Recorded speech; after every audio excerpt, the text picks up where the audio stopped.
இந்த விநாயகர் சதுர்த்திக்கு என்னென்ன மாதிரி ஸ்லோகங்கள் மந்திரங்கள் விநாயகருக்கு சொல்லணும்னு உங்களுக்கு சந்தேகமா இருந்தா நான் குட்டி குட்டியா 3 ஸ்லோகங்கள் இப்போ உங்களுக்கு சொல்லித்தரேன். இது 3ஐயும் சொல்லி நீங்க விநாயகரை வழிபடலாம். முதல் ஸ்லோகம் ரொம்ப ரொம்ப பவர்ஃபுல்லான விநாயகருடைய காயத்ரி மந்திரம். ஓம் தத்புருஷாய வித்மகே வக்ர துண்டாய தீமகி தன்னோ தந்தி பிரச்சோதயாத் அப்படிங்கிறது. இரண்டாவது ஸ்லோகம் கஜானனம் பூதகணாதி சேவிதம் கபித்த ஜம்பு பலசார பக்ஷதம் உமாசுதம் சோக விநாச காரணம் நமாமி விக்னேஸ்வர பாத பங்கஜம். மூன்றாவது ஸ்லோகம் 5 கரத்தனை யானை முகத்தனை இந்தள் இளம்பிறை போலும் எய்ச்சினை நந்தி மகந்தனை ஞான கொழுந்தனை புந்தியில் வைத்து அடி போற்றுகின்றேனே அப்படிங்கிறது.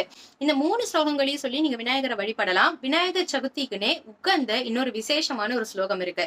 அது என்ன அப்படிங்கறத பத்தியும் விநாயகர் வழிபாட்டு முறைகள் எப்படி ப்ராப்பரா செய்யணுங்கிறதையும் பத்தி நான் டீட்டெயிலா இந்த வீடியோல பேசியிருக்கேன். மறக்காம இந்த வீடியோவை போய் பாருங்க.